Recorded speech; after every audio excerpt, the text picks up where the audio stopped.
At 29, I believed I had found my soulmate in Liam. Our whirlwind romance led to a swift marriage just a year later.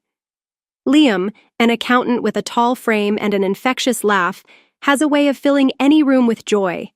I work in digital marketing, and in my free time I enjoy painting. While I've always been a meticulous planner, Liam is more spontaneous, and together we balanced each other perfectly, or so it seemed. The day after our wedding, our living room was filled with the delightful chaos of gifts and cards left over from the celebration. It was then that Liam's parents, Eleanor and Arthur, paid us a visit. Since we had married so quickly, I hadn't spent much time with them, but they appeared pleasant enough at first. As we began opening the gifts, I noticed they seemed particularly interested in what we had received. "Is this a crystal vase?"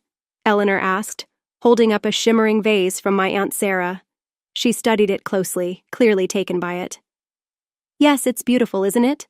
I responded, hoping to steer her attention away from the idea of claiming it. But Eleanor, undeterred, set it aside and casually remarked, "We can find a place for this at our house." Liam was busy admiring some unique kitchen gadgets from his cousin and didn't seem to notice. I gave him a pleading look, hoping he would step in, but he simply laughed and told his mother, "Mom, that's our wedding gift," treating the situation lightly. "Oh, come on, it'll just gather dust here. We'll put it to good use," Arthur chimed in, wrapping an arm around Eleanor as though it were all a joke. Trying to keep the peace, I said, "Actually, I was thinking it would look nice in our foyer."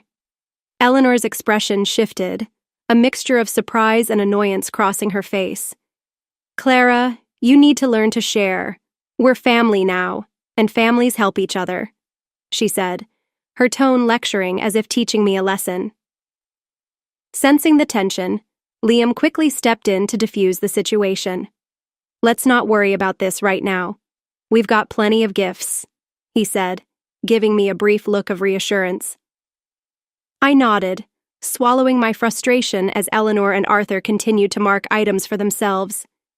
It felt as though strangers were trying to claim parts of my new life, and Liam seemed indifferent to it all. The first year of our marriage flew by, and before long, it was time to celebrate our anniversary. Wanting to make it a special occasion, I made a reservation at Chat Louis, a charming restaurant we both loved. I thought it would be thoughtful to invite Liam's parents as well, hoping to show them they were appreciated. When we arrived, Eleanor and Arthur were already there, looking over the menus. "This place is fancy," Eleanor said, admiring the elegant decor. Liam squeezed my hand under the table, silently acknowledging my gesture. As the evening continued, I hoped this dinner would be the opportunity to bridge the gap and strengthen our family connections. As we settled into our seats at the restaurant to celebrate our anniversary, I chose the salmon, Liam's favorite, while Eleanor's eyes quickly darted to the most extravagant options on the menu. "We'll have the lobster and the filet mignon," she announced, choosing the priciest items effortlessly. Arthur chimed in with a cheeky wink to the waiter, "And why not add a bottle of your finest wine?" My smile tightened as I attempted to keep the atmosphere light. "Quite the celebration, huh?" I remarked. Liam simply shrugged. "It's a special night. Let's not worry about the cost." Throughout the dinner, Eleanor and Arthur seemed to relish every bite as if it was a feast fit for royalty, seemingly oblivious to the hefty bill that would follow. As we enjoyed our meal, I couldn't shake the feeling that our anniversary was being overshadowed by their lavish choices. When the check arrived, I noticed Liam's surprise at the amount, but he quickly composed himself and handed over his card to the waiter. As we left, Eleanor linked her arm with mine, her voice full of contentment. "Clara, this was just lovely. We should do this again next year." Thanksgiving was just around the corner, and with it, the onset of the holiday season. Liam and I had begun to decorate our home, blending autumn hues with early Christmas festivity, creating a warm, inviting space.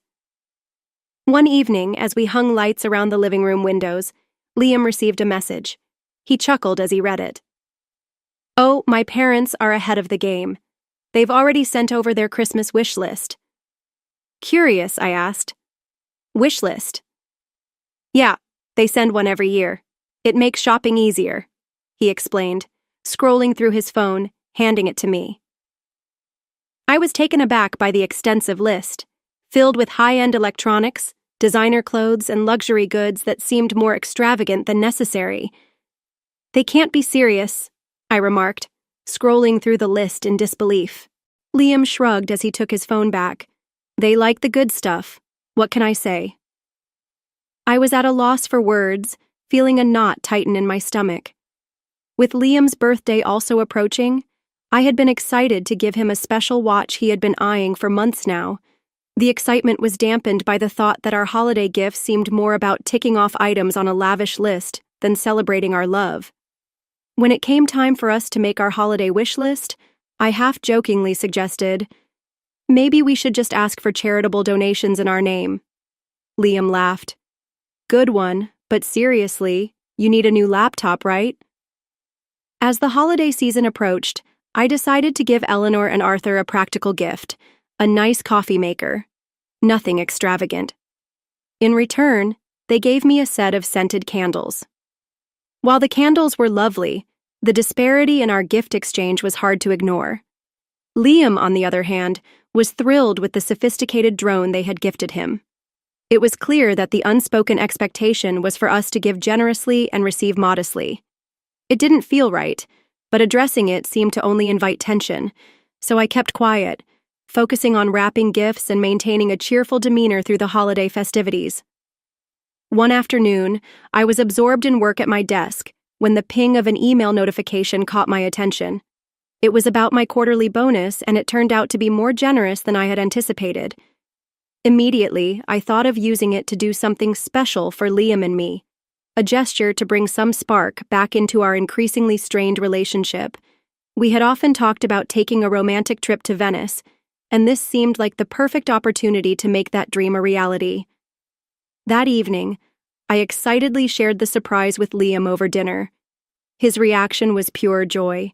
His face lit up with excitement I hadn't seen in a long time. Venice? Really? That's amazing, babe, he exclaimed, rising to give me a kiss. The happiness in the moment was contagious, but it was abruptly interrupted when his phone rang. It was his mother. I overheard him eagerly share our plans, and I couldn't help but wish he had kept it between us a little longer. As he spoke, I watched his enthusiasm fade into something more resigned. I know, you've always wanted to go, he said, his smile slowly fading. After hanging up, he turned to me with a somber expression. They want to come with us, he said, as if seeking my approval. I was taken aback, my fork suspended in midair. To Venice? With us? I managed to ask, trying to keep my voice steady. Liam nodded and explained, they've never been and have always wanted to go. Let's take them. The room suddenly felt much smaller. It's supposed to be our trip, Liam. Ours, I said, feeling a tightness in my chest. He fell silent for a moment before responding. I know, but they're getting older, and I feel bad. They've done so much for me. I thought about all the unbalanced gift exchanges, the extravagant anniversary dinner, and the countless compromises we had made over time. But this is our time, I said firmly. We can plan a trip with them another time. This bonus, it's for us. Liam sighed deeply, his frustration palpable. They won't understand that. You know how they are. And you know how hard I've worked for this, I replied, my voice thick with emotion. I want us to enjoy this together, just the two of us like we planned. Liam was silent for a while before he reluctantly agreed. Okay. We'll tell them that another time might work better. But when the moment came to have that conversation, Liam's resolve wavered. Look, maybe we can all go together next year, he suggested. But Eleanor was quick to dismiss the idea over the speakerphone. Why next year? We can afford it now, she countered, her tone thick with disappointment. I couldn't hold back any longer. Because this trip is for us, Eleanor, Liam and I. We need this time together, I said, my frustration evident. There was a pause before Eleanor retorted sharply, "Well, that's very selfish of you, Clara." Very selfish indeed. After the call, the atmosphere at home grew tense. Liam was visibly conflicted, but I stood firm.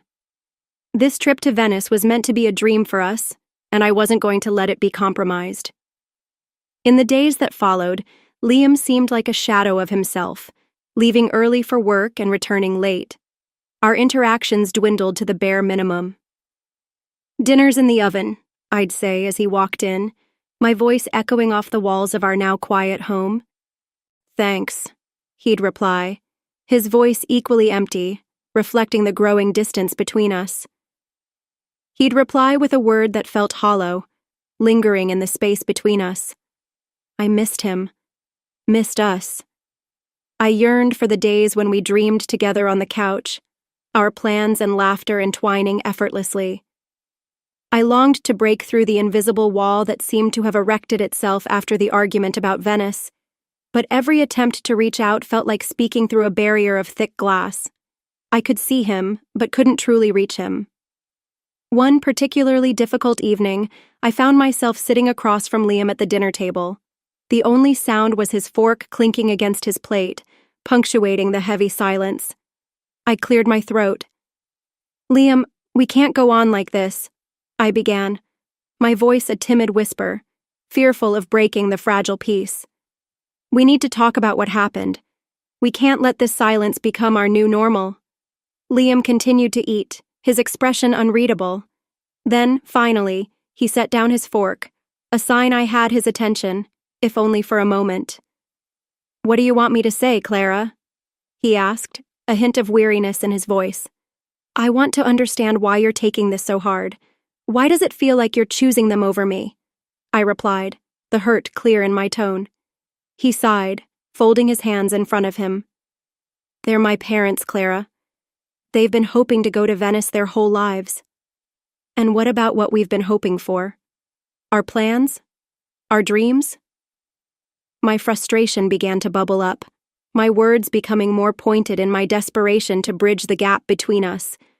Liam ran a hand through his hair, a gesture of exasperation I had come to recognize. I know, he said, and for a moment, I saw a flicker of the man I married, conflicted, torn, but not indifferent. "It's just, they've always been there for me. I feel obligated, you know." "But where does that leave us, Liam?" I pressed, leaning forward to catch his eye. "What about our marriage?" He didn't respond immediately, and in that pause, a wave of fear washed over me. Perhaps we weren't as solid as I had believed.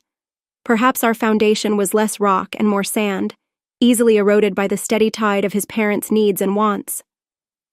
"It's supposed to be us against the world, Liam, not me against you and them," I said quietly, my voice steady despite the emotions welling up inside me. He looked at me, then really looked at me, and I could see the internal struggle taking place. "I know, Clara. I just don't know how to make everyone happy." "That's the thing," I replied, a sudden sense of clarity washing over me. "We can't make everyone happy, but we made vows to each other, Liam. Doesn't that mean something?" He nodded slowly, his eyes dropping to the table before meeting mine. "It does. It counts for a lot." The rest of the meal passed in thoughtful silence, a sharp contrast to the strained quiet that had often filled our days. It felt as though my words had planted something, perhaps a seed or maybe watered one that had been lying dormant in Liam all this time. The following morning, sunlight poured through the windows, but its warmth seemed to have deserted our home. I woke to an unsettling stillness, the other side of the bed untouched from the night before. The house felt hollow, suffocating in its silence. Rubbing the sleep from my eyes, I reached for my phone, bracing myself for the usual lack of messages, a quiet reminder of the distance between us. To my surprise, my screen was flooded with notifications, all from my bank. A lump formed in my throat as I read the details. Multiple transactions, including airline tickets. In the stillness of that early morning, I scrolled through the messages, each one more shocking than the last. Hotel bookings and a pair of airline tickets to Venice had been purchased through my account while I slept. The timestamps showed that the flight had already departed hours ago. Liam and his parents had taken the very trip that was supposed to be ours, funded by the bonus I had earned. A wave of disbelief washed over me, quickly followed by a surge of anger and a deep sense of betrayal. The phone felt heavy in my hand as the truth sank in. Liam, the person I had trusted with everything, had access to my accounts and had used that trust against me. The evidence was undeniable, laid bare in the cold digital records of his deceit. My heart raced, and my mind spun, unable to grasp the betrayal from the one person I thought would always stand by me. With trembling hands, I dialed his number, fully aware that he wouldn't answer, especially with the time difference, and certainly not after our last confrontation. As the voicemail beeped, its cheerfulness almost mocking in its timing, I spoke. Liam, I saw the charges. You took your parents to Venice using my bonus. I don't even know what to say, but I hope it's worth it. I hope it's worth everything. The house felt colder, emptier after the call. The walls seemed to close in on me, weighed down by the weight of unspoken words, words that now might never be spoken. I sat at the kitchen table, wrapped in the stillness, but inside, a storm of emotions raged. With a resolute heart, I began canceling the hotel rooms, the return flights, and every part of the trip tied to my finances. With each cancellation, I felt a part of my former life slipping away, the future I had envisioned dissolving before my eyes. Once everything was undone, I took definitive steps to sever financial ties. I contacted the bank and removed Liam's access to my accounts, each click a mix of fear and liberation. The man I had married, the family I had tried to integrate into, they were now strangers, strangers who had exploited my generosity instead of cherishing it. With mechanical precision, I packed my bags. Each item packed away a reminder of a dream that needed to be shelved. There was no possibility of returning to what was. No apology could mend the breach his actions had caused. Liam had made his choice clear, and in doing so, he had determined my path as well. The wedding ring, once a symbol of our commitment, now felt cold and heavy in my palm. I left it on the counter, its sparkle mocking the morning light. With one final glance at the life I was leaving behind, I shut the door on what was never truly a home. It was late afternoon by the time I drove away, my car filled with clothes and essentials, each item a stark reminder of how swiftly my life had turned. As I drove, my phone began to buzz with messages, one from Liam, several from his mother. I pulled over to read them, knowing they would only strengthen my resolve. Liam's message was simple. Clara, please, we need to talk about this. Can't we just discuss it? His words rang hollow, almost insulting in their simplicity. I started to type a reply but stopped. No words could bridge the gulf between us now.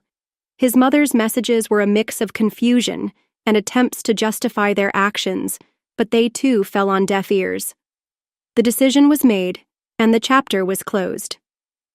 As I drove toward a new beginning, amidst the shock and hurt, I turned my phone off, leaving Liam's mother's desperate messages unanswered.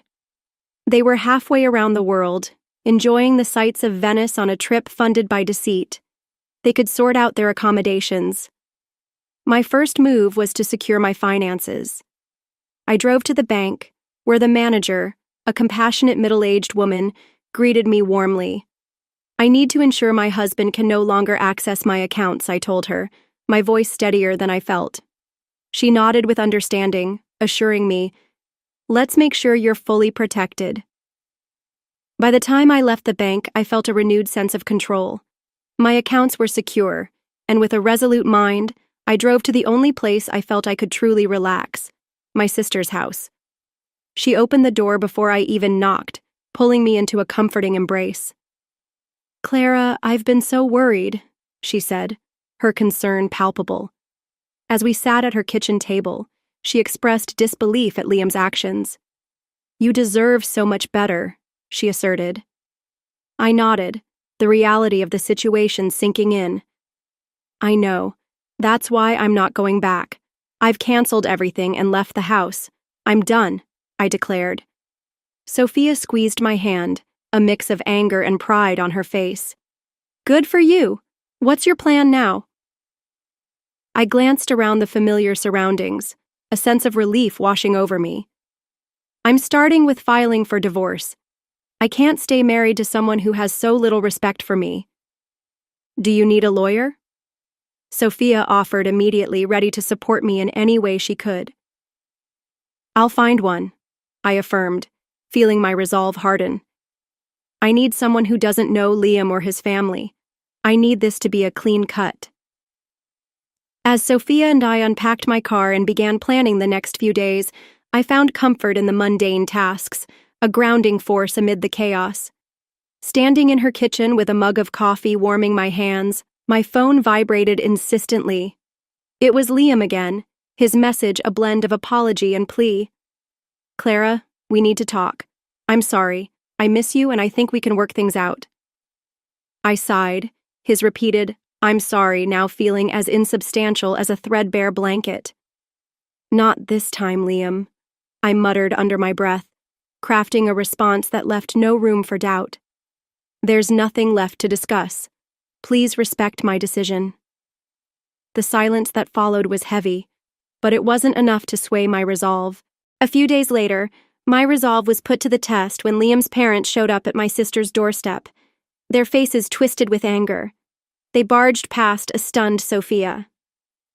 "You've got some nerve, Clara," his mother shrieked. "You ruined our family vacation. You're nothing but a greedy, selfish woman." Sophia immediately stepped in front of me, her stance protective. "That's enough. You're not going to come into my house and insult my sister," she declared firmly. The argument escalated quickly, drawing the attention of neighbors who began peering out from their windows, curious about the commotion. The confrontation grew heated, but with Sophia's unwavering support and the clarity I had gained, I stood my ground. This wasn't just a confrontation. It marked the definitive end of a chapter I was more than ready to close. As the confrontation between us and Liam's parents escalated, I was certain it would end with the police being called. Sophia, standing firm, told them they had to leave or she would call the authorities herself. They eventually departed, but their exit did little to ease the tension that lingered. Still, in the midst of all the chaos, one thought took root. I was unequivocally done. The divorce process itself felt like navigating through a series of impersonal, mechanical steps. I signed the papers methodically and nodded through the legal explanations regarding settlements and asset divisions. Each signature seemed to cut another tie, each document a further release from the hold that had bound me. When it was finally over, I left the courthouse feeling a sense of liberation. The air felt fresh, the breeze tousling the loose strands of my hair as I walked away. Sophia was there to meet me, wrapping me in a tight, supportive embrace. "You did it, Clara," she whispered, her voice full of pride. And I had. I had stood strong against the selfishness that had tried to control me, against the manipulation that had kept me chained. I walked away from the courthouse, leaving behind a past that no longer had a grip on me. Liam's messages continued for a while, apologies, pleas, and eventually, anger. But I left them unread, floating in the digital void. As I moved forward, I found a modest apartment filled with sunlight.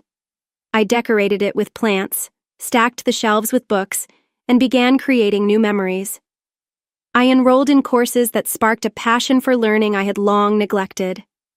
One peaceful evening, sitting on my small balcony with a cup of tea, I finally deleted Liam's number from my phone. It was a small gesture, but one that felt deeply liberating. I was truly free to heal, free to grow, and most importantly, free to be unapologetically myself. With each passing day, I embraced my newfound freedom, confident in the endless possibilities that awaited me.